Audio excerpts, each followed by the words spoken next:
오늘 제가 이제 그 강의 초청을 받고 무엇을 얘기할까 이제 고민을 해봤습니다. 보통 이제 학교 바깥에서는 제 전공에 대해서 대부분 모르실 수 있는데 원래 학교 내에서는 주장을 하는 데 있어서 항상 증거를 가지고 할 것을 훈련시키고 저도 사고하는 그런 게 제 전공입니다. 증거법이 제 전공이지만 그 강의가 오늘 그런 강의를 할 수는 없죠, 당연히. 근데 제가 이제 하려고 하는 거는 제 전공이 형사증거법인데 다른 전공과 관련해 보았을 때 이제 법 철학 문제와 매우 관련이 있고 그게 또 제가 또 강의도 하는 것이 그 분야이기도 합니다. 제목을 조금 어려운 제목을 잡아 보았는데 이 제목에 제가 오늘 하려고 한 얘기가 다 들어있다가 보시면 되겠습니다. 현재 우리 시대가 재봉건화 시대, 봉건으로 돌아가고 있다 이런 얘기죠. 지금은 근대인데 우리 모두가 근대죠. 신분제 이런 거 없습니다. 양반, 노비 이런 거 공식적으로는 없습니다.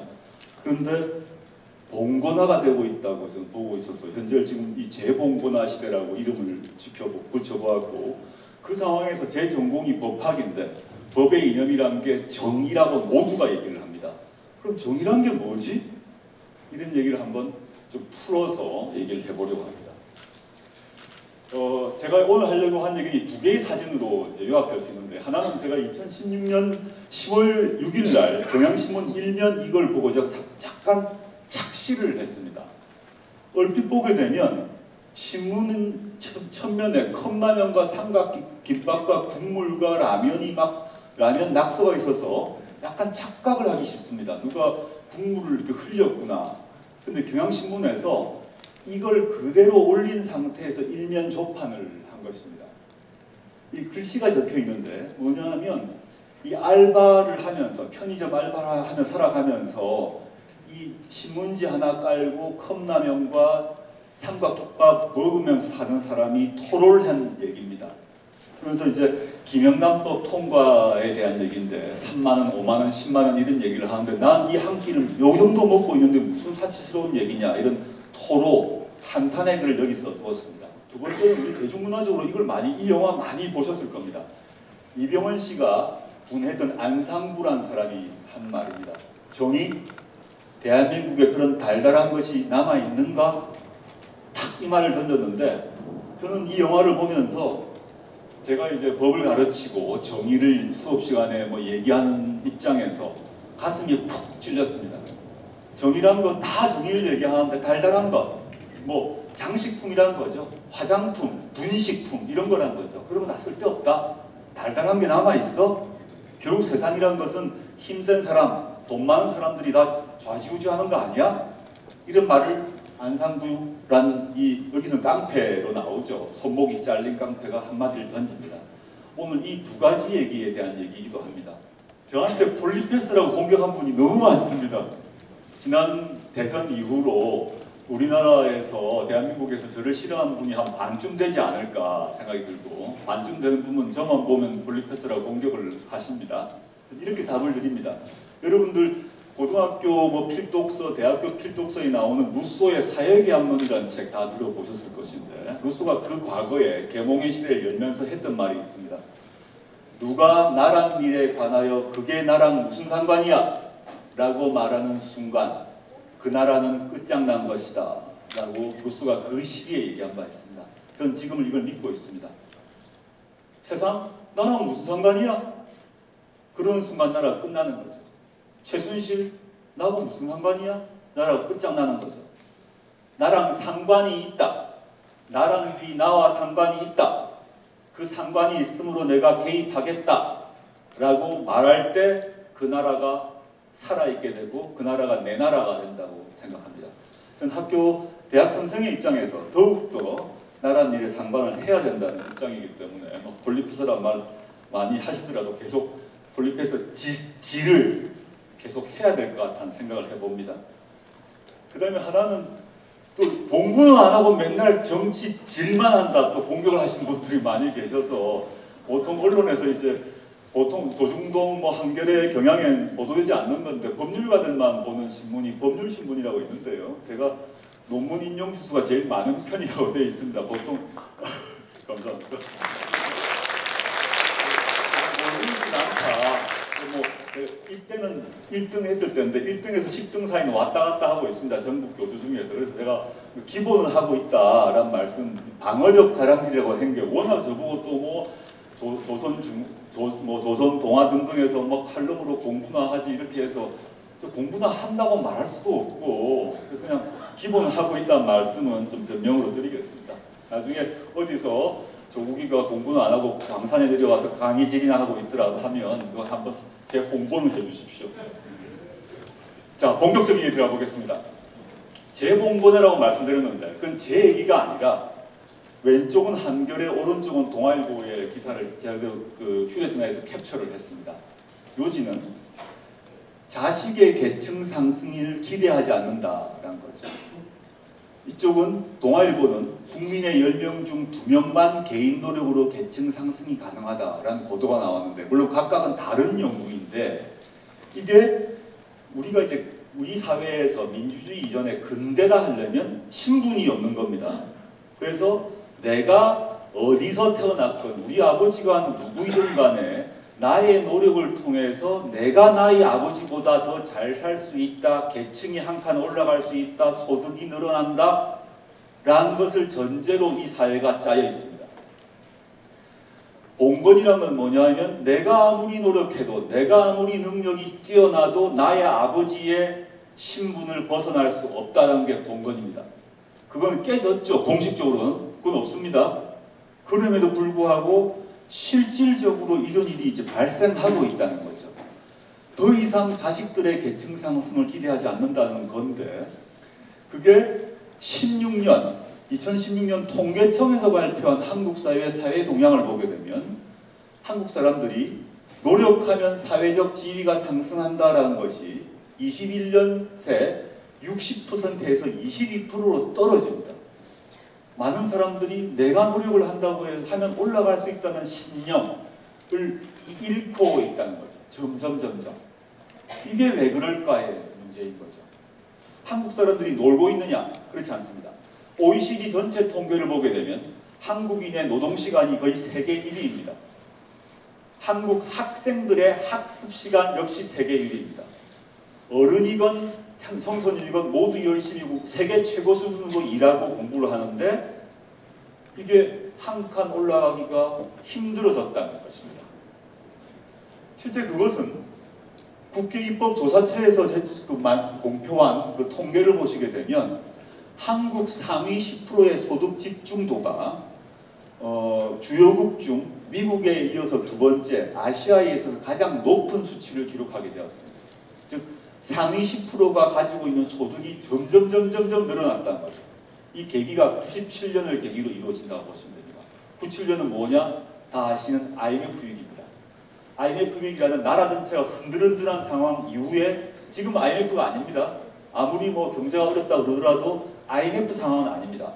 그렇지만 IMF 때 만들어졌던 상위 10%가 전체 소득을, 아주 많은 소득을 쥐게 되는 현상이 해결되지 않으니까 지금 같은 일이 벌어졌는데요. 다른 통계를 보시면 현재 과세 소득자 연평균 소득 상위 1%가 하위 20%의 59배입니다. 이건 다 국가통계청에 기초한 그 도표입니다. 격차가 점점 벌어졌다라는 것이죠. 그래서 지금 학자들이 낸 다중격차라는 책인데, 이 격차 사회란 말은 일본에서 원래 맞던 말인데, 한국 사회의 격차가 단순히 소득의 격차가 아니라, 일본에서 이제 격차 사회란 말은 소득 격차를 중심으로 만들어졌는데, 소득, 자산, 교육, 지역 격차라는 네 가지 다중격차가 한국 사회에 97년 이후로 이 격차가 심화됩니다.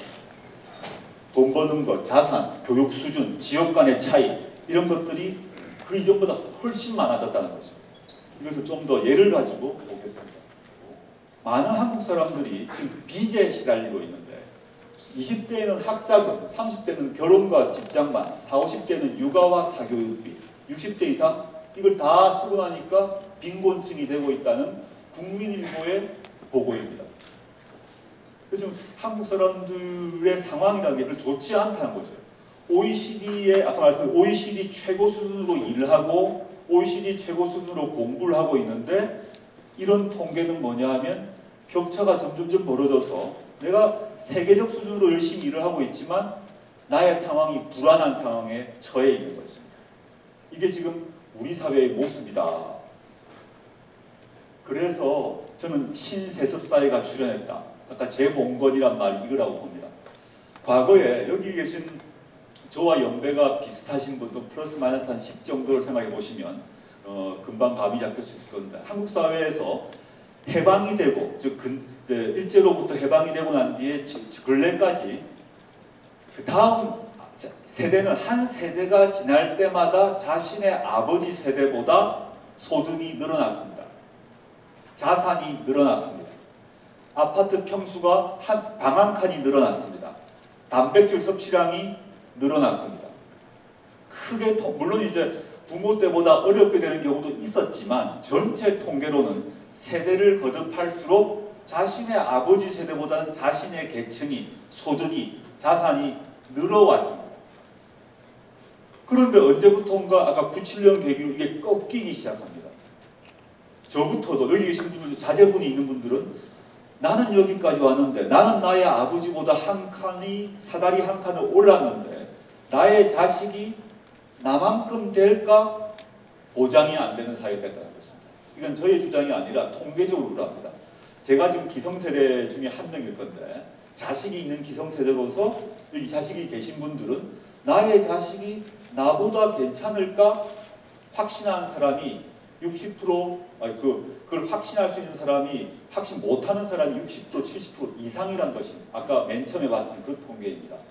나는 왔는데 나는 여기까지 왔는데 나의 아이가 한 칸 올라갈 수 있을까? 나까지 올 수 있을까? 자신을 못하고 있다는 거죠. 이게 이상한 상황이라고 좀 보고 있고 그래서 신세습사회라고 그래가지고 원래 개인의 노력을 통해서 한 칸씩 올라갈 수 있어야 되는 건데 그게 아니라 나의 부모가 누구인가에 따라 나의 노력의 결과가 결판이 나는 식으로 흐름이 바뀌어 나갔다는 것이 이게 우리 사회의 지금 가장 근원적 문제라고 봅니다. 이 얘기를 무슨 이제 얘기하면 세상에 말이지 빈부격차가 없는 곳이 어딨냐 부익부 빈익빈 아프리카에도 있고 심지어 북한에도 있을 것이고 미국에도 있습니다. 우리나라도 있죠. 그런데 이 차이가 있습니다. 저와 나이가 비슷한 분은 이거를 기억하실지 모르겠습니다. 1982년에 출시되었던 청바지입니다. 조다시 청바지라는 건데 이걸 보고 웃으시는 분들은 저하고 연배가 비슷하신 분입니다. 이게 뭔지 모르는 분은 좀 저보다 훨씬 젊은 분이라고 보시면 됩니다. 지금 젊은 분들은 이걸 알지도 못하고 보지도 못하고 입은 경험도 없으실 겁니다. 제가 이 말씀을 왜 드리냐 하면 80년대 초 그 당시는 제가 대학생 시절입니다. 그 당시에는 가장 잘 나가는 대학생의 상징이 뭐냐? 이 청바지를 입는 것입니다. 조다시 청바지를 입는 것인데 이 말머리가 뭐냐 하면 여기 아주 크게 말머리가 찍혀 있습니다. 그래서 바깥에서 봤을 때 이게 말머리가 잘 보이도록 당시에 그래서 이 와이셔츠를 반드시 안으로 집어넣어서 입어야 됩니다. 이걸 보여주기 위해서 이렇게 입지 않습니다. 우선 당시에 제 친구들 중에서 가장 잘 나간다, 집이 좀 유복하다 그러면 조다시 청바지를 입었습니다. 근데 그 집이 어려운 친구들은 조다시 청바지가 아닌 그냥 보통의 청바지를 입었습니다. 운동화 그러면 그 당시 가장 잘 나간다 그러면 지금 가죽으로 된 흰색 가죽에 빨간색 또는 파란색 마크가 나이키 마크가 찍힌 나이키 가죽 운동화를 신었습니다. 지금 다 신고 있을지 모르겠습니다. 근데 그게 제일 잘 나가는 거고 보통의 나이키를 못 신는 친구들은 레오파드라는 이름의 흰색 테니스화를 신었습니다. 아마 기억이 잘 나고 이걸 웃으시는 분은 저하고 세대가 비슷하다고 보시면 됩니다. 즉 빈부격차 차이가 조다시 청바지냐 그냥 청바지냐 나이키 가죽 운동화냐 레오파드 천 운동화냐의 차이였고 그 격차는 그 나이키 운동화가 아닌 레오파드 조다시가 아닌 보통 청바지가 입은 친구가 노력을 더해서 극복 가능한 격차였습니다. 그래서 등록금을 얘기하게 되면 집이 어려운 제 친구들 같은 경우, 제 대학 동기들 중에서 뭐 서울에서 잘 나간 친구도 있지만 뭐 전남, 뭐 경북 이런 데서 올라온 친구가 있었는데, 그 경우 고등학교 다닐 때까지 집에 전기가 안 들어온 친구들도 있었습니다. 근데 들어와서 뭐 저다시 못 입었죠. 그렇지만 본인의 노력을 통해서 성공을 했습니다. 그 등록금 같은 경우, 등록금이 그 당시도 제법 됐지만 아르바이트를 한다거나 입주 과외를 한다거나 특히 방학 동안 열심히 해서 다음 학기 등록금을 벌어서 등록을 했습니다. 즉 부모님이 농부였는데 농촌에 있었는데 이 학생이 자신의 노력을 통해서 장학금 얻고 뭐 이렇게 입주 과외 해가지고 다음 등록금을 마련해서 대학을 졸업하고 난 뒤에 계층 상승을 이룬 거죠. 그래서 지금 잘 살고 있습니다. 근데 지금은 그게 불가능하게 됐다는 게 있습니다. 이 조다시냐 보통 청바지의 격차가 지금 어떻게 벌어졌는가 하면 이렇게 벌어집니다. 청년들이 만들어서 제출했던 수저계급론이죠. 이게 중앙일보를 가져왔는데, 수저계급론의 차이는 흑수저는 그냥 흑수저입니다. 아시다시피 그냥 보통 청바지를 입는 겁니다. 근데 현재 금수저라고 하면 무엇을 입어야 되냐? 운동화는 돌체앤가바나 190만 원짜리 운동화를 신습니다. 바지는 크리스토퍼 K 200만 원짜리 바지를 입고, 데님 셔츠는 200만 원짜리 버버리, 점퍼는 250만 원짜리 발렌티노, 본인 한 달 용돈 300만 원. 이 정도입니다. 이쯤 돼야 금수저입니다. 제 말씀은 그 80년 초만 하더라도 빈부격차라고 하게 되면 동수저와 흑수저 정도의 격차였습니다. 이 격차는 흑수저의 노력을 통해서 극복 가능한 격차였는데 지금 격차가 이만큼 벌어졌습니다. 지금 여기 계신 분 중에서 190만 원짜리 운동하시는 분 전 없을 거라고 생각을 합니다. 근데 지금 이 정도로 벌어진 게 사실입니다. 통계로 그러합니다. 그 상태에서는 흑수저가 아무리 노력을 해도 이까지 가기가 힘들게 구조화되어 있다는 것이죠. 그러니까 청년들이 좌절을 하고 화를 내고 헬조선이라고 부르고 하는 거죠. 이건 극복 가능하지 않다는 얘기가 바로 이제 재봉건화가 됐다. 신분제가 부활했다. 이런 얘기를 하고 있는 것입니다. 그러니까 학생들이 이런 밝고 발랄하고 명랑하게 살아야 될 모습들이 이런 모습인 거죠. 반값 등록금 실현해라. 빚쟁이로 시작한 청춘이다. 이런 얘기를, 이 우울한 모습을 보시면 알 수 있습니다. 지금 많은 기성세대들이 학생들에게 너희가 노력하면 된다. 등록금도 알바해서 벌면 되지. 이런 말을 하는데 이게 자신의 경험에 기초한 착각입니다. 저희 세대 때는 알바를 해서 등록금을 과외를 하면 등록금이 벌렸어요. 실제. 저희 세대 때는 과외를 하면 다음 학기 등록금을 벌 수 있었으나 지금 청년들은 알바를 아무리 해도 다음 학기 등록금이 안 나오게 되어 있습니다. 간단한 산수인데, 근데 많은 어른들은 또는 국가 권력을 갖고 있는 위정자들은 젊은이들에게 노력을 하라고 자꾸 얘기만 하니까 화가 나는 거죠. 그 청년들은 이제 이런 말을 자포자기로 하고 있습니다. 8시 뉴스 캡처인데요. 그 장미족, 장시간 미취업자, 3.1절, 31세까지 취직 못하면 길이 막힌다. 5포 세대, 연애, 결혼, 출산, 인간관계, 집을 포기했다라고 5포 세대의 한숨들이 나옵니다. 이게 지금 우리 청년들의 모습이고 우리 미래를 지고 나갈 청년들의 한탄인 것입니다. 그런데 지금 어떤 상황이냐? 통계를 보게 되면, 그래서 이제 청년들의 복지 또는 뭐 우리나라 국민들이 위한 복지 문제를 강화하자 얘기를 하면 많은 사람들이 포퓰리즘이다, 나라 망한다 이런 얘기가 나옵니다. 통계를 보면 OECD 국가에서 GDP 대비 공공사회복지 지출이 우리나라가 여기 꼴찌입니다. 복지규모 지출이 높지 않습니다. 꼴찌라고 보시면 됩니다. 그래서 지금 한국 사회의 중대한 문제가 조금 어려운 용어입니다만 사회권이라고 해가지고 인권의 두 가지 종류가 있는데, 자유권은 표현의 자유입니다. 투표권 이런 겁니다. 사회권은 뭐냐 하면 먹고 사는 문제입니다. 민생의 문제입니다. 사회권이 심각한 위기에 왔습니다. 우리가 지금 대통령 다 뽑습니다. 국회의원 뽑습니다. 또 투표의 자유가 있습니다. 그리고 위정자에 대한, 대통령을 포함한 위정자에 대한 비판의 자유가 있습니다. 즉 입이 자유로워진 거죠. 물론 이제 이명박 박근혜 정부 들어서 정부에 대한 비판을 하게 됨으로써 제재를 받는 경우가 많이 있습니다만, 그 이전의 권위주의 정권에 비하면 훨씬 더 입이 자유로워졌습니다. 제가 대중 강의할 때 왕왕 인용하는 예를 드는 예인데, 실제 사례인데요. 권위주의 정권 때 어떤 일이 있었느냐. 박정희 정권 유신 시절에 어떤 젊은 청년이 친구들하고 이제 술 마시다가 남북 관계가 안 좋았습니다. 그 친구가 술 마신 김에 내가 너무 좋은 방안이 하나 있다. 뭐냐? 당시 70년대입니다.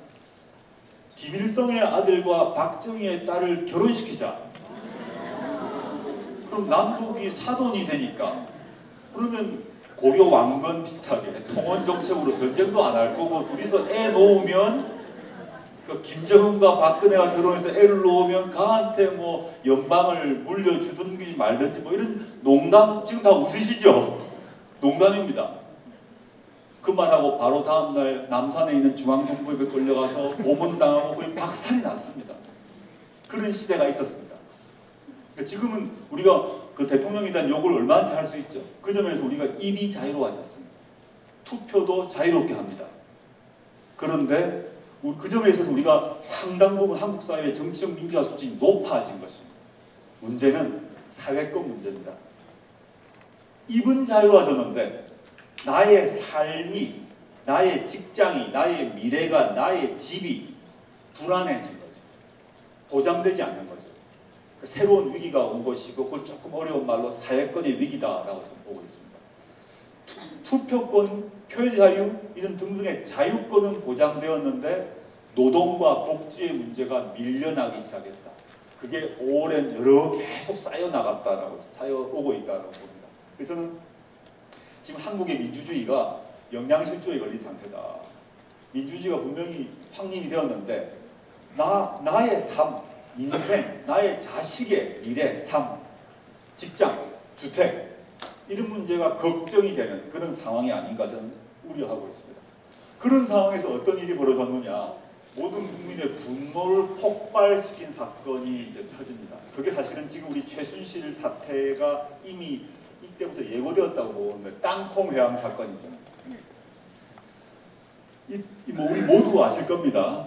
당장 비행기 세워. 이런 상황에서 비행기가 돌아가고, 그 다음에 이 박창진 사무장은 법에 따라서 비행기가 활주로에 들어서서 세울 수 없습니다. 그러니까 이 조현아 부사장은 어따 대고 말대꾸야 비행기 세워. 이 간단한 말인데, 이 사람은 한국 사회의 정규 교육을 받아서 법과 규칙에 따라서 비행기를 못 돌리겠다는 말을 했습니다. 진보와 보수가 아니에요. 비행기를 못 돌립니다 했더니 조현아 씨는 본인은 법과 규칙 위에 있는 거죠. 어따 대고 말대꾸야 비행기 세워. 이때 사람들이 모두 화가 확 났습니다. 이건 우리 국민들의 모든 본능적으로 화가 났습니다. 이게 왜 화가 났을까를 한번 생각해 보면 사실은 이 최순실 사태까지 연결된다고 저는 봅니다.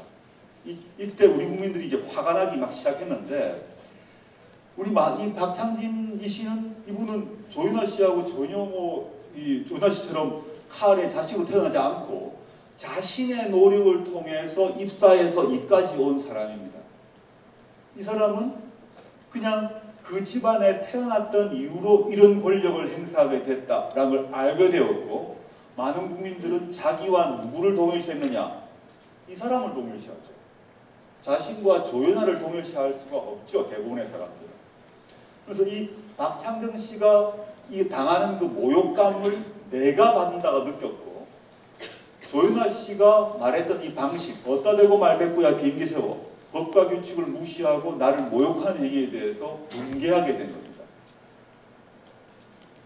그때 박창대 씨는 뭐라고 그랬냐? 나는 개가 아니다 라는 말을 합니다. 아주 충격적이었는데, 나는 개가 아니다 라는 말하고 끝까지 저항하겠다고 생각해서 저항을 한 거예요. 그래서 문제가 커져가지고 조윤아 씨는 감옥 갔죠.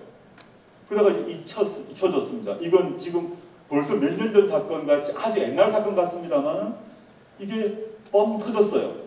잊혀졌어요. 2년 뒤에 나향욱이라는 교육부의 최고 관리가 교육 정책을 위반하는 사람이 민중은 개다라고 한 겁니다. 개돼지다라고 선언을 해버렸어요. 이게 바로 연결되는 거죠. 박창진 씨는 그 당시에 혼자 외로이 나는 개가 아니다 라고 했는데 2년이 지난 뒤에 나향욱 씨가 민중은 개돼지다. 둘째, 신분제를 공고히 하자. 이 말이 이게 주로 이제 언론을 많이 탑니다만 전 이걸 중시하는데 신분제를 공고히 하자라고 합니다. 신분제를 만들자가 아니라 신분제가 이미 있다는 거죠. 이미 존재한 신분제를 더 튼튼히 하자란 말을 하게 됩니다. 교육부 관리가 할 수 있는 말이 전혀 아닌데 물론 이 사람은 잘렸습니다. 파면됐습니다.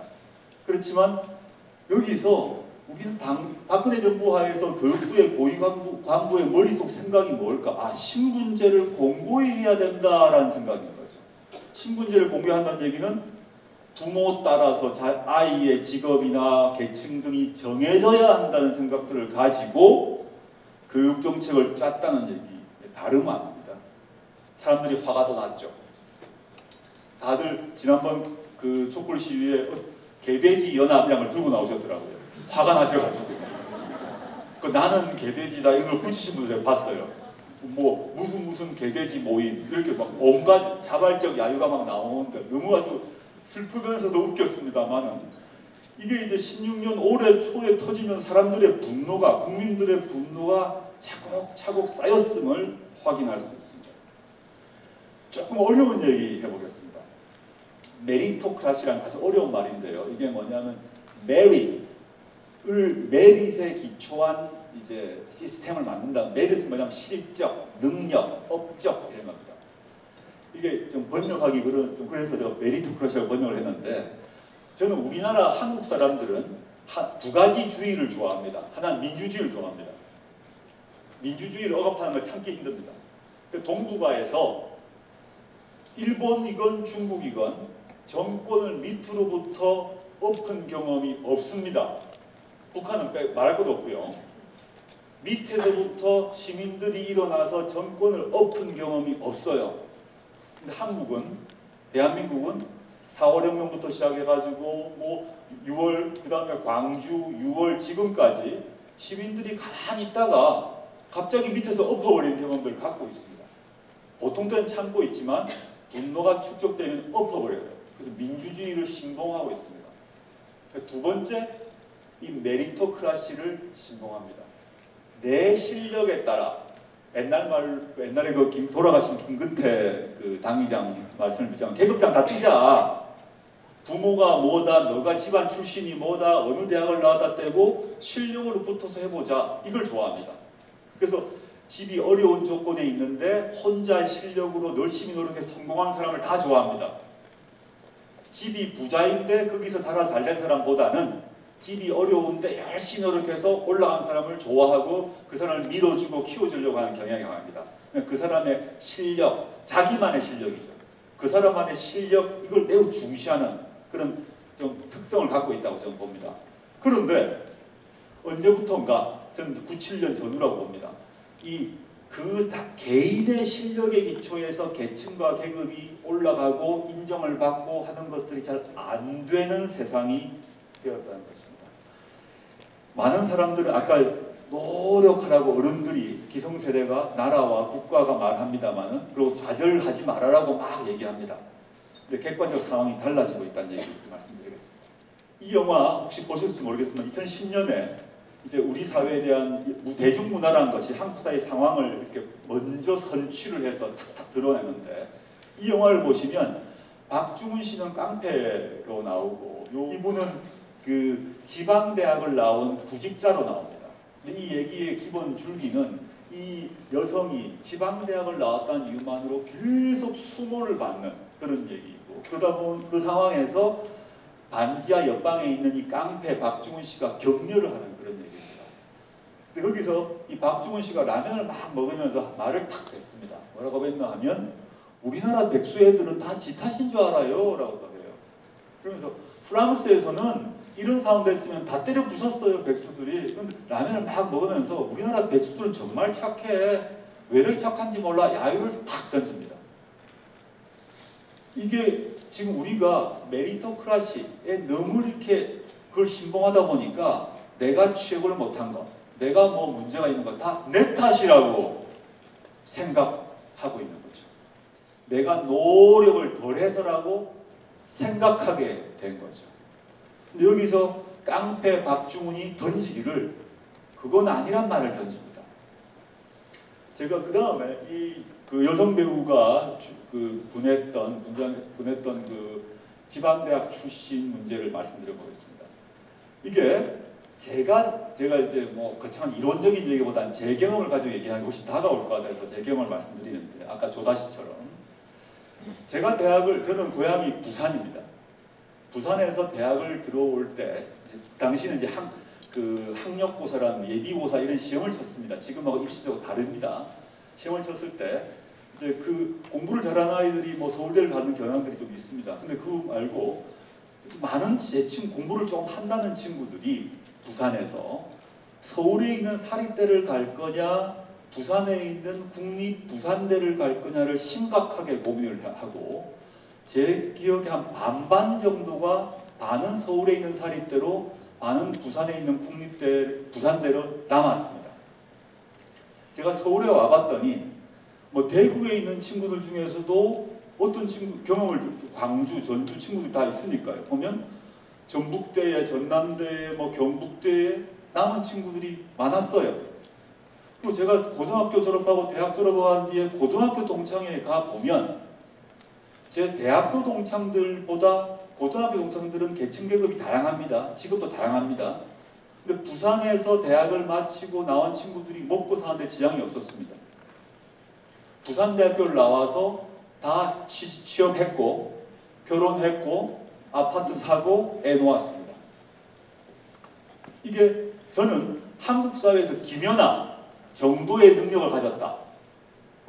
제도가 아무도 안 도와줘도 아무 문제가 없습니다. 김연아는 0.0001%의 육체적 능력, 지적 능력. 그런데 한국 사회에서 그 정도의 능력이 있으면 나라가 전혀 안 도와줘도 다 살아갑니다.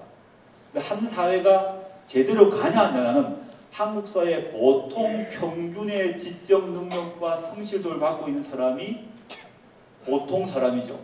그 사람이 대학 졸업해서 뭐 서울대학교를 나온 사람만 잘 살고 그게 아니죠.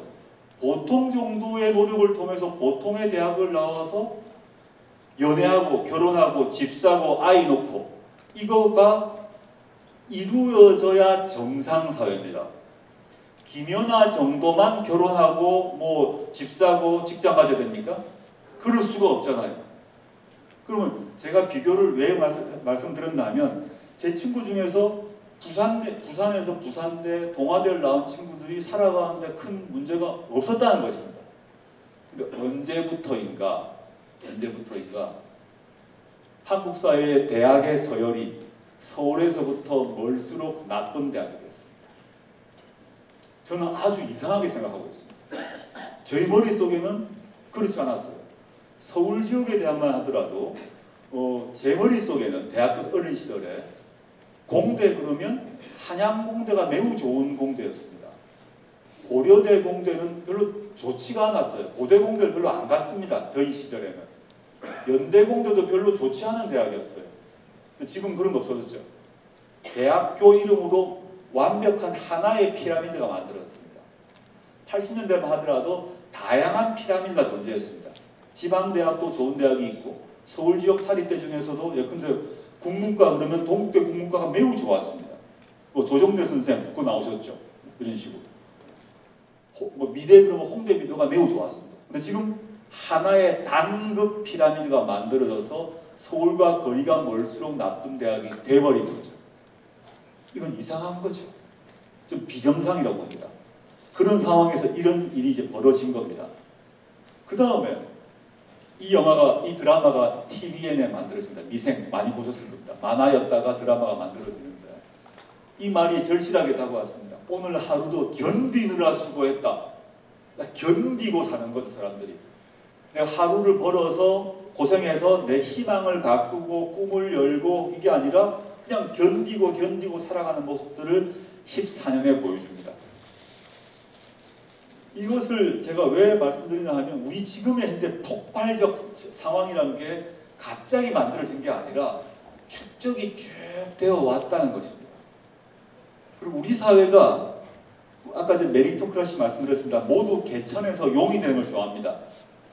개천에서 용나면 집안에서 다 좋아합니다. 근데 용이 도대체 몇 마리겠습니까? 정상사회는 용을 찬양하고 용을 부러워하고 할 게 아니라 용이 아니어도 다 살만해야 됩니다. 용이 돼서 갈 사람 용 가라 그러고 난 용이 될 생각이 없어. 용 되기 싫어. 또는 난 용 될 능력이 없어. 그 사람도 잘 살아야 되잖아요. 용이 아닌 사람도. 우리가 사고방식을 바꿀 때가 됐다는 거죠. 우리는 오랫동안 이 업적주의, 실력주의를 신봉하다 보니까 모두 용이 되라, 용이 되라, 용이 되라 했는데 용이 될 수 있는 사람은 퍼센트로 매우 적습니다. 그럼 나머지 사람들은 모두 패배자입니까? 모두 패배자로서 그냥 기죽고 살아야 됩니까? 그게 아니다. 그걸 사고를 전환할 때가 좀 됐다라고 생각하고 있습니다. 이런 관점에서 정의란 무엇인가를 말씀드려보겠습니다. 지금까지 상황이 우리 사회가 점점점 재봉건화되고 있고 신분제가 부활하고 있어가지고 개인의 노력으로 극복할 수 없는 이런 벽들이 처지고 있는 상황입니다. 이 상황에서 정의가 무언가에 대한 얘기를 한번 해보고자 합니다. 뭐 정의 그러면 이 법학과 공부하신 분들은 아시겠습니다만 이 정의 여신을 이렇게 디케라고 표현하는데요. 로마 시대, 그리스 시대 때 눈을 가리고, 왜냐면 자기 앞에 있는 사람이 강자인지 약자인지 부자인지 빈자인지 묻지 마라 라는 거죠. 그 다음에 양쪽 얘기를 다 들어서 저울로 잘 재어가지고 집행력을 갖추는 칼로 딱 판단을 한다. 이런 얘기, 메시지를 갖고 있습니다. 여러분들 보시면 이 책 아시죠? 이 사신 분들 많을 겁니다. 2010년에 우리나라의 정의 열풍이 일었습니다. 다 지금 예고가 됐다는 말씀드리는 건데 이 책이 엄청나게 팔렸습니다. 그리고 그 우리나라 경제신문 또 TV 방송국에서 마이클 샌델에게 몇 천만 원의 강연료를 주고 불러와서 많은 강연을 합니다. 왜 그랬을까? 이 책이 갖고 있는, 이 책이 이제 하버드 로스쿨 법철학 교수신데요. 이 강의 내용 단순히 이 책 때문이 아니라 한국인들이 정의에 대한 열망이 엄청나게 있었던 거죠. 즉 이게 뭔가 정의롭지 않다. 그런데 하버드 로스쿨 교수가 정의란 무엇인가 책을 내고 책도 재밌고 하니까 엄청난 책이 팔렸습니다. 정의에 대해서 갈증, 갈급했던 거죠. 책이 엄청나게 팔렸습니다. 책은 팔렸는데 그 정의의 열풍이 법과 제대로 이어졌는가? 전 이어지지 않았다고 봅니다. 많은 사람들이 이 책을 자기 서재에는 꼽아뒀지만 이 책의 취지에 맞게 제도가 바뀌었느냐? 저는 그렇지 않다고 봅니다. 그런 상황에서 어떤 일이 벌어지냐? 이게 10년 얘기입니다. 2010년. 2014년에 김보성의 의리 열풍이 시작됩니다. 누군지 아시죠? 그 식혜 광고, 요 비락 식혜죠. 이 광고 이후로 특히 젊은 층을 중심으로 이거 따라하는 열풍이 불죠. 의미를 바꿔서 모든 말 뒤를 의리로 바꿨지 않습니까? 이걸 모르시는 분은 나이가 좀 드신 분이라고 보면 됩니다. 이 말이 무슨 말인지 아는 분들이 좀 젊은 분들입니다. 젊은 친구들은 마지막 뒷마디를 모두 의리로 바꿔서 불렀습니다. 저는 사회문화적으로 이게 뭘까? 정의 열풍이 사라지고 의리 열풍이 14년에 옵니다. 4년 만에. 근데 통상 국어 사전적으로는 정의나 의리나 같은 말입니다. 의리의 의자가 정의로울 의자이기 때문에 같은 말입니다. 그런데 실제 우리 일상 보통 시민들의 용어에서 의리는 다른 말입니다. 저 사람 정의롭다 하고 저 사람 의리 있다는 다른 말이죠. 정의가 있단 말은 원칙과 법에 따라서 제대로 공평하다 이런 말이 있다면 의리 있다는 말은 나와 사적 관계를 철저하게 챙겨준다 이런 말입니다. 둘 다 필요한 거죠. 우리 세상은 제도와 법이 정의롭게 서야 되고 사람 사이도 의리가 있으면 좋습니다. 그런데 문제는 정의가 없는 의리가 문제인 거죠. 어떤 경우냐? 바로 이분입니다. 지금 박근혜 대통령의 현재 사태는 이때 이미 본인 스스로 예고하셨다고 봅니다. 2011년에 그 청산회라는 친박 조직이 있는데 이게 누구냐면 현재 친박의 리더인 서청원 씨가 정치자금법 위반으로 감옥에 갔다가 나옵니다. 나왔을 때 당시 박근혜 이 정치인 국회의원이 어떤 메시지를 보내냐면 의리가 없으면 인간도 아니다라는 메시지를 보냅니다. 우리 모두는 한편 공적으로 정의롭고 제도를 만들고 사적으로 의리 있는 게 좋습니다. 근데 정의 없는 의리를 추구했을 때 가장 발생하는 극단적인 모습이 지금의 최순실 게이트의 모습인 거죠. 모든 공적 정의는 사라지고 사적 의리로만 모든 문제가 처리됐던 것입니다. 그런데 김보성 씨가 탁월하게 생각합니다. 의리가 지나가고 나면 정의를 하고 싶다. 정의가 있는 의리가 중요하다. 어떤 법철학자보다 어떤 정치인보다 이 사람이 다 핵심을 파악하고 계셨어요.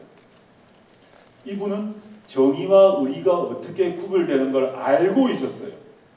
많은 사람들이 김보성 그럼 약간 웃긴 사람이라고 해서 비웃고 놀리고 이분이 뭐 장동건은 아니지 않습니까? 그렇지만 좀 무시하는 경향이 있을 수 있는데 이분의 인터뷰를 보고 이 사람이 정의와 의리를 정확히 구별하고 결합하고 있구나를 제가 알게 되었습니다. 즉 우리에게 필요한 것이 뭐냐? 이거라는 거죠. 조금 어려운 말로 가보겠습니다. 롤스라는 사람의 말인데 아까 그 샌델이라는 사람의 스승입니다. 하버드 로스쿨에. 이 사람이 말하기를 정의란 뭐냐? 사회 제도의 제1덕목이다. 진리는 사상의 문제이라면 정의는 제도를 어떻게 만들 것인가 이런 문제를 얘기한 바 있습니다.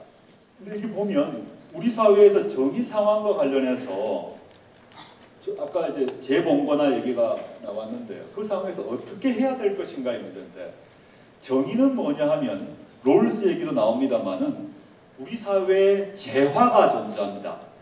경제학적 의미의 재화, 영어로는 굿즈라고 하는데 그 재화는 돈만을 얘기하는 게 아니라 돈, 지위, 명예 등등 가장 넓은 의미에서 재화를 말하는데 정의란 게 뭐냐 하면 재화를 어떻게 제대로 분배하는가의 문제다라는 것이 정의론의 법철학 정의론의 핵심입니다.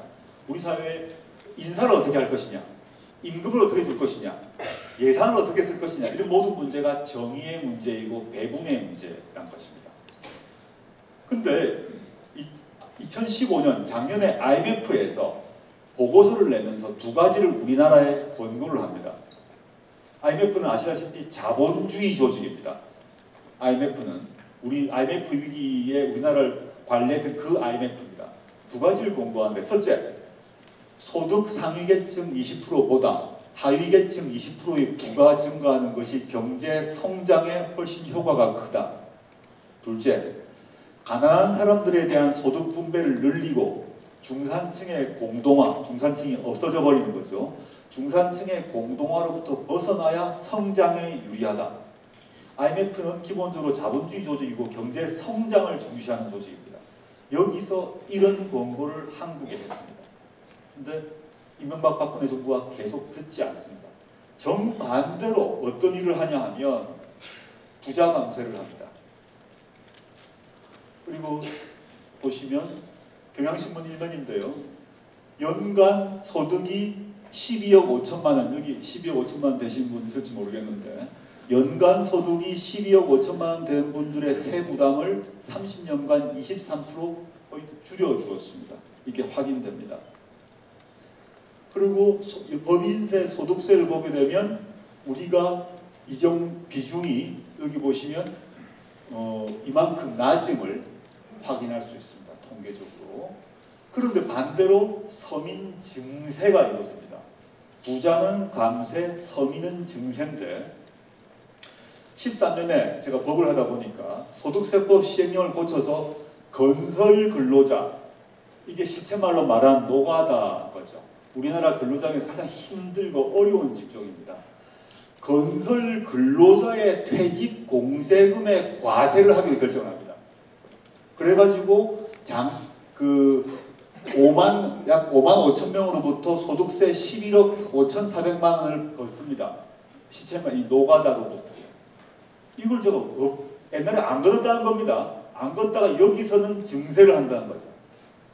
그 다음에 주민세, 재산세, 자동세 다 인상하고, 여러분 근래 그 2014년 이후부터 교통범칙금 건수와 액수가 늘어났을 겁니다. 전국적으로 그렇게 했던 거죠. 왜냐면 부자 감세를 하게 되면 우리나라 나라를 굴려가려면 돈이 필요한데, 부자 감세를 하려면 돈이 필요하지 않습니까? 그러면 이런 걸 통해서 세수를 늘릴 수밖에 없었던 거죠. 그런 상황에서 브라질 룰라 대통령, 전 대통령입니다만 좀 유명한 말이 있습니다.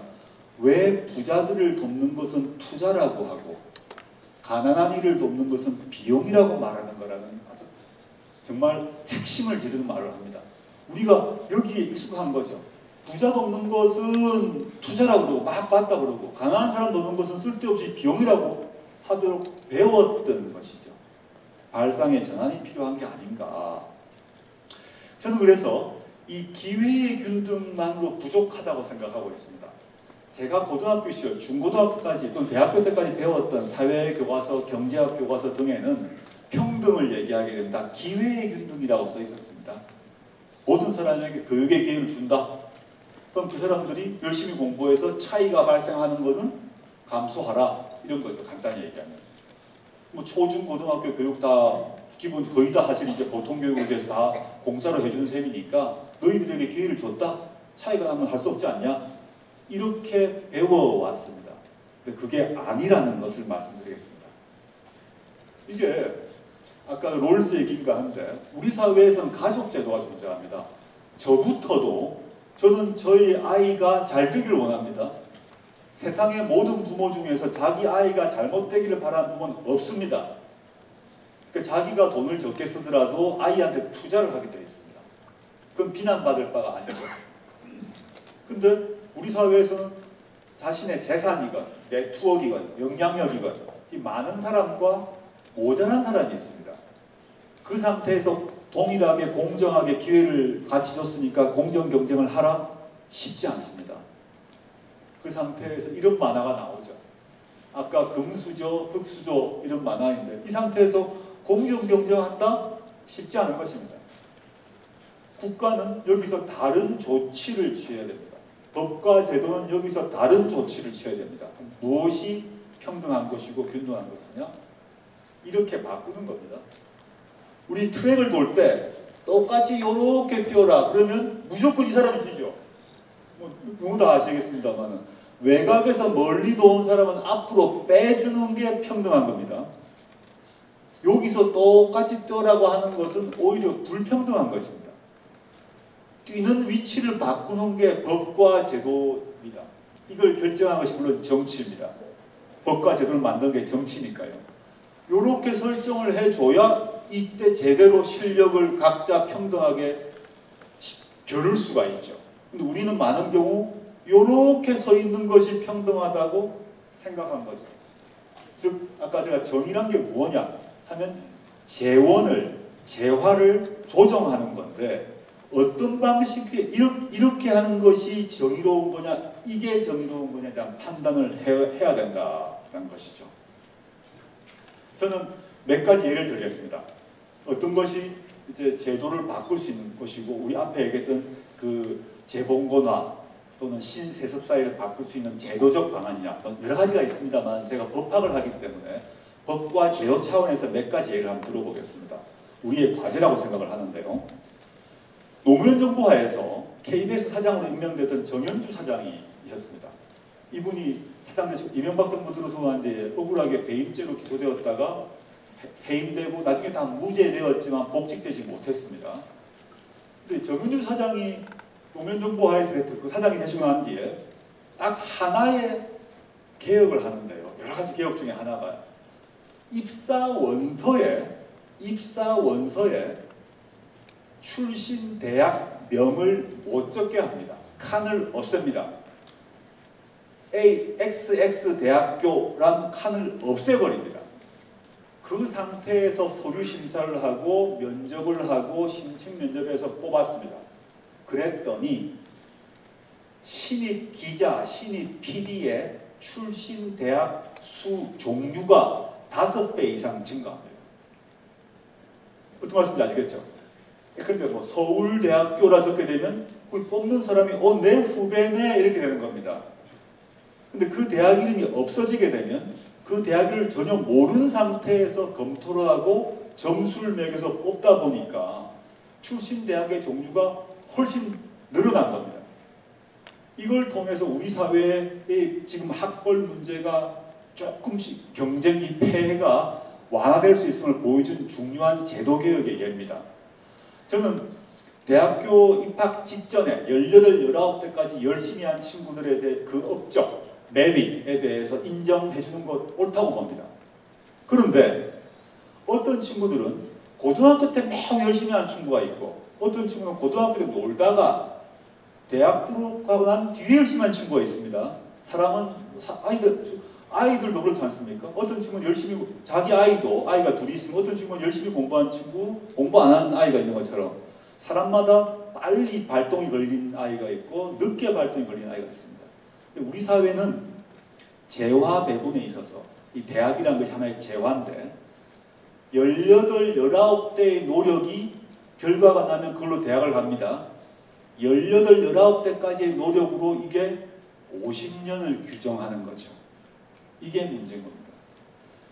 18, 19대 공부를 조금 덜 했는데 그 공부를 조금 잘한 아이보다 조금 나쁜 대학에 들어갔다 하더라도 그 뒤에 열심히 해서 패자부활전으로 제낄 수 있도록 구조를 만들어줘야 됩니다. 그래야 공정 경쟁이 가능한데 그 방법 중에 하나가 저는 이거라고 봅니다. 출신 대학 이름을 안 적는 거죠. 어느 대학 나오는지 모르는 거죠. 그 상태에서 시험 치고 하면 실력에 따라서 뽑히는 것입니다.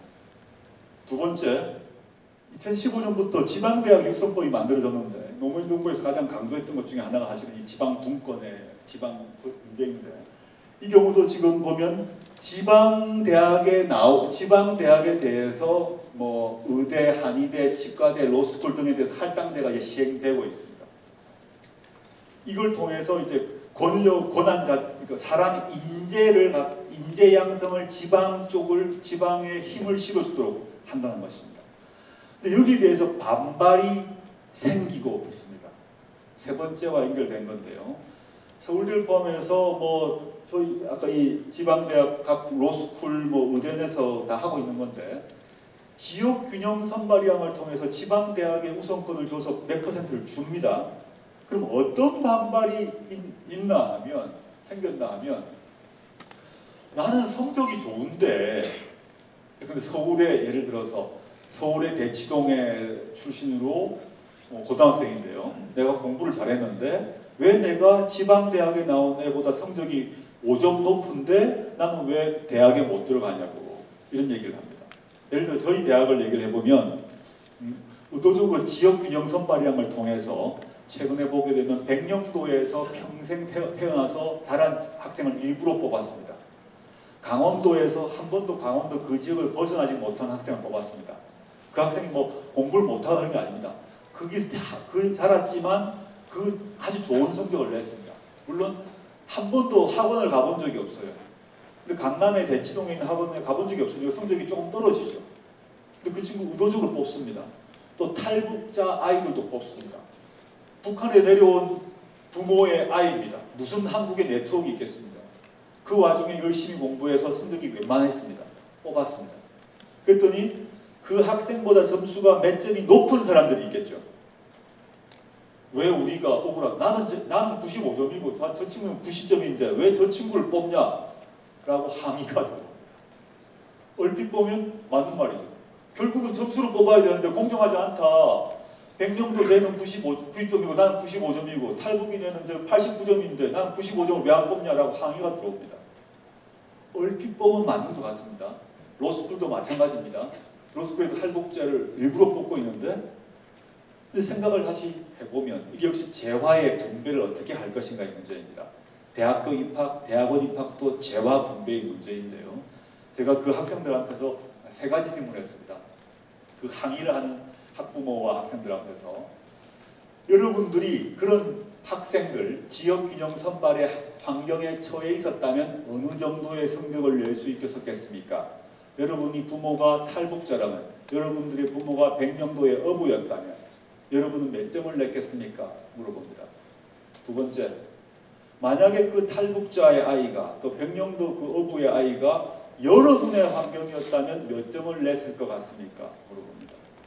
세 번째, 여러분께서 지금 95점인데 90점짜리에 비해서 여러분이 억울하다 생각한다면 여러분의 환경과 그 백령도 아이의 환경을 바꿀 의향이 있습니까? 라고 물어봅니다. 그럼 다 수긍을 하시더라고요. 즉 아까 그 95점 받았던 대치동의 아이는 다르게 다 살 수가 있어요. 다른 방식으로 다 사는 방법이 문제가 없습니다. 근데 재화를 배분할 때는 어떻게 배분해야 될 것인가의 문제에 대한 얘기를 말씀드리고자 합니다. 네 번째 얘기는 아까 반값 등록금 문제와 관련되어 있습니다. 제가 이제 대학 선생이다 보니까 대학 얘기를 많이 하는데요. 지지난 지방선거를 계기로 그 지지난 선거 때 반값 등록금 문제로 전국이 난리가 났습니다. 지금 좀 약간 시들해진 상황인데 서울시에서 서울시립대학이 이제 그 등록금을 진짜 반으로 줄였습니다. 2012년 그 이후부터 지금 등록금이 120만 원입니다. 120만 원. 120만 원 정도면 시립대 학생은 집안이 어려워도 내가 알바를 해서 감당할 수 있는 돈입니다. 이 돈이. 지금 한국의 청년 학생한테 물어보면 등록금이 120만 원이다 그러면 너가 집이 어려운 거죠. 감당하겠냐? 그럼 아 내가 감당할 수 있어요 그래요. 한 150 어떠냐? 150 정도도 감당할 수 있다고 합니다. 근데 이게 이제 500 감당이 안 되는 거죠. 이 감당을 이걸 실시했을 때 많은 뭐 조선일보 등등에서 이 서울시립대의 소유주는 서울시입니다. 서울시. 서울시가 파산될 거다 여러 가지 저주를 퍼부었어요. 근데 서울시가 안 망하고 있습니다. 2012년 이후로 계속 이 정책을 유지하고 있는데 서울시가 문제가 없어요 지금. 그 말은 다른 예산을 여기에 썼다는 거죠. 다른 예산을. 불효불급한 다른 예산을 여기에 썼고 그걸 통해서 해결되었다는 거죠. 이게 우리는 제가 모두에 아까 말씀드렸습니다만은 이런 정책에 대한 두려움이 있습니다. 아까 백수가 박중원 배우 박중원 스스로 자기 탓만 하는 거죠. 제도가 바뀌면 저거 안 되는 거 아니야? 혹시 서울시가 망하는 거 아니야?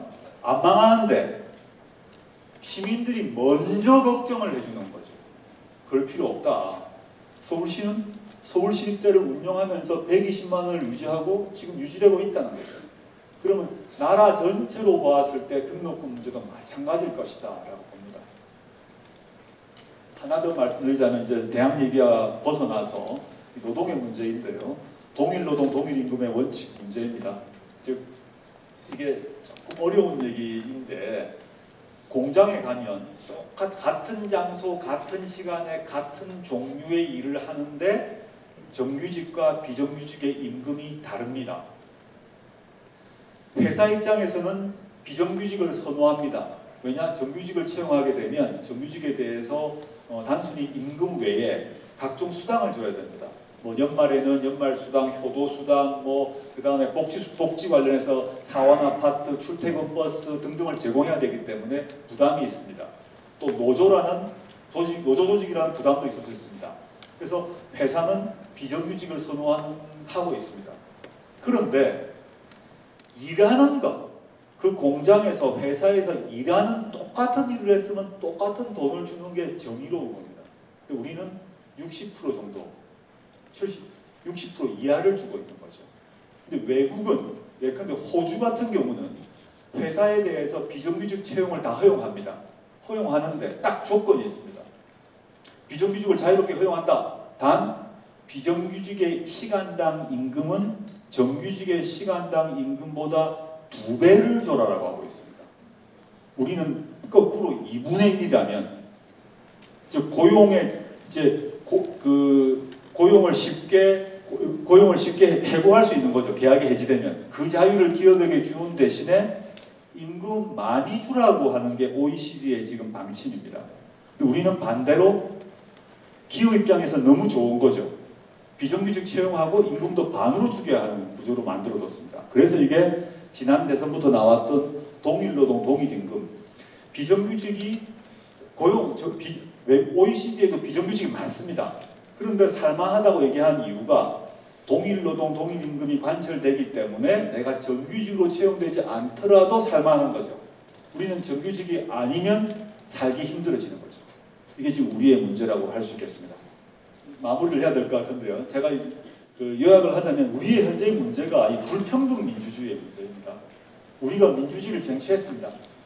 정치적 민주주의를 쟁취했습니다. 그런데 불평등이 우리를 짓누르고 있습니다. 이 상황을 해결하지 않게 되면 우리가 아무리 대통령을 뽑고 국회의원을 뽑아도 우리의 삶이 힘들어진다. 이거를 해결할 수 있는 방안, 방안은 뭐냐? 저는 여전히 정치라고 생각합니다. 정치는 뭐냐? 정치는 뭐 정치인들이 나서서 자기 자리를 잡아서 뭐 폼 잡고 이게 아니라 대한민국이란 민주공화국에서 우리 모두는 두 가지로, 법률적으로 보면 두 가지로 규정됩니다. 우리 모두는 첫째는 납세자입니다. 우리 모두는 세금을 냅니다. 일을 해서 월급 받는 사람은 물론이고 월급을 받지 않고 예컨대 물 한 컵을 사 먹어도 간접세를 냅니다. 그래서 커피 한 잔을 사 먹어도 세금을 내기 때문에 우리 모두는 세금을 냅니다. 그 세금이 어딘가에 쌓입니다. 국고에 쌓이죠. 그 세금을 어디에 얼마만큼 쓸 것인가를 결정하는 게 뭐냐? 정치입니다.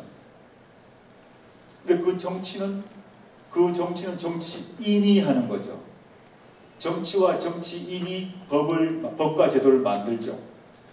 그걸 뽑는 사람은 뭐냐? 우리입니다. 우리는 유권자이기 때문이죠. 우린 납세자인 동시에 유권자입니다. 유권자로서 정확하게 표를 찍지 않게 되면 우리가 낸 세금이 어디에 얼마만큼 쓰일 것인지를 모르는 거죠. 지금 이런 사태가 벌어지고 있다고 생각합니다.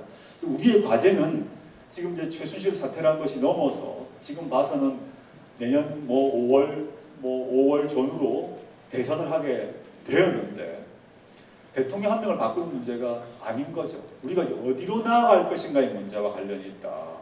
저는 그거는 아까 맨 처음에 조연아를 얘기했습니다. 그때 시작되었다고 보았습니다. 법과 헌법과 법률과 규칙을 넘어서 군림하려고 하는 사람들이 있는 거죠. 그게 뭐 뽑히지도 않은 권력이고 뭐 최순실 우리가 뽑았습니까? 사람들이 왜 최순실에 분노하느냐? 우리 그 사람을 뽑은 적이 없어요. 우리가 뽑지 않은 사람이 우리가 낸 세금을 좌지우지하고 있죠. 대통령은 인사에 대한 임명권이 있는데 우리가 뽑았기 때문입니다. 우리가 뽑지 않은 사람이 나라의 중요한 지위를 결정하고 있습니다. 화가 나죠. 아까 조연아로 다시 돌아가게 되면 그 사람이 좌지우지하고 그것을 가지고 우리 주권자, 유권자인 우리 시민들을 모욕하는 발언을 했죠. 기억나실지 모르겠지만 이 조연아 발언에 방불케 하는 사건이 정유라 씨의 폭탄 발언이었습니다. 이화여대가 발칵 집었던 게 돈도 실력이다. 돈 없는 너의 부모를 탓해라 라고 딱 정유라 씨가 말을 합니다. 맨 처음엔 이화여대 내부였지만 전국에 퍼지면서 전국에 다운표 쳐서 개, 돼지들이 화가 날 수밖에 없는 거죠. 정유라 씨가 그냥 가만히 있어 모르고 그냥 가만히 있지 않고 돈 없는 부모 너희 탓해? 라고 말을 해버린 거죠. 이건 아니다라는 것을 우리 이제 박근혜 대통령 덕분에 우리나라의 95%가 국민 대통합을 이뤘지 않습니까? 국민 대통합을 이룬 그 대통합의 내용이 뭔가를 봐야 됩니다. 헌법과 법률을 지켜라는 것이고 그 다음에 사적 권력이 작동하지 말라는 것이고 그 다음에 이런 신분과 계급의 기초에서 재화를 나누지 말라는 것이고 공정한 경쟁이 필요하다는 것 아닙니까? 그걸 통해서 국민 대통합을 이뤘어요. 이제 남은 것은 앞으로 여러 가지 일이 있겠습니다만 결국은 저는 제가 그 12월 4일 날 광화문 가서 이렇게 있었던 사진인데요. 여기서 주권자는 의사표시를 했다고 봅니다. 이미 지금은 사람들이 주중에는 자기 일을 하다가 주말에 가서 다 이러고 있는 거죠. 이래서 6주, 7주를 해서 사태가 거의 일단락이, 한 반 정도 일단락이 됐습니다. 근데 지금 끝이 아니죠. 이제 끝이 아닙니다. 일단 크게 한 1막이 끝났습니다. 지금부터는 뭐냐면 우리가 공감대를 이루었던 것, 촛불 들고 횃불 들고 요구했던 게 있습니다. 여기서 7주간 8주간 요구했던 그 무엇이 있습니다. 저는 그것을 이제 제도화해야 되는 거죠. 내년부터.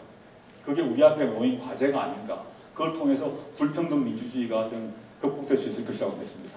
제 강의 줄이고 질문 토론하겠습니다. 수고하셨습니다.